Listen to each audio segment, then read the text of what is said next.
Welcome back to the Sunday Sports Frenzy. Last year, Toyota tested its first 410 motor. There are only 2 engine builders in the entire country working on them. And of course, one of them just so happens to be in our own backyard. I know where we started and where we came from, so for us, it's just amazing to see the amount of motors that we do and that we, ship them all over the country or the world. It's just, it's unbelievable. To be associated with Toyota, it just kind of adds to that amazement, really. It's pretty incredible. After working with Chevy's Ryder Engines working on a new task, helping develop the Toyota motor for sprint cars. Same characteristics, one piece that stands out, the heads separated on a Toyota motor. Like anything, the kinks have to be worked out. The year didn't start as they hoped, breaking a crankshaft, a part that takes 3 months to get in, so the engines never hit the track until July of 2021.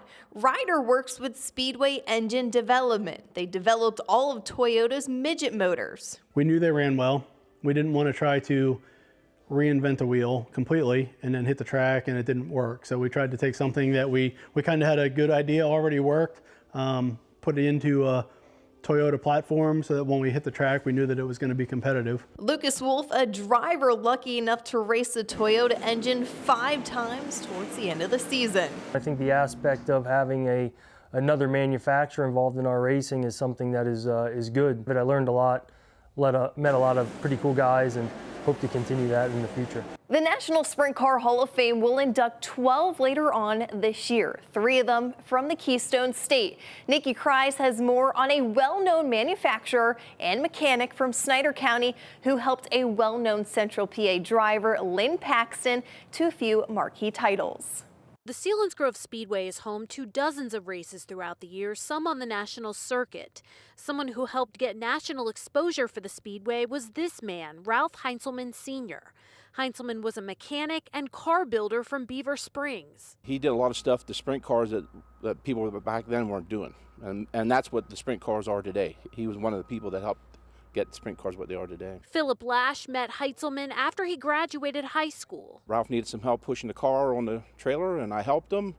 He said, "Do you want to go to the track? I need some help." I said, "Sure," and that's what started it. I was with him then for the next 2.5 years. HEINTZELMAN went on to become arguably the biggest mechanic and manufacturer in Pennsylvania in the 1970s. He worked alongside driver Jan Operman and won 44 races in 1972. He had a lot of history, a lot of fame with what he was doing, and he still would stop and talk to.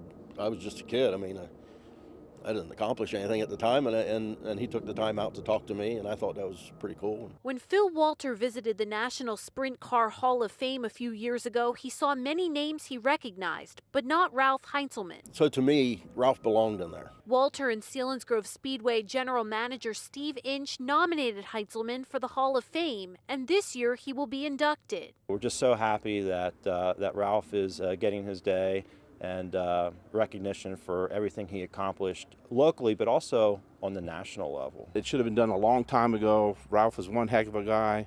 He'd do anything for you, and he's the most deserving person I know of that should be in that hall. Ralph died in 2019. His friends think he would be proud and honored. He'd have really enjoyed this, and he should have, because he worked hard to get there. Ralph HEINTZELMAN Sr. will be inducted into the National Sprint Car Hall of Fame this summer. Nikki Kreis, Snyder County.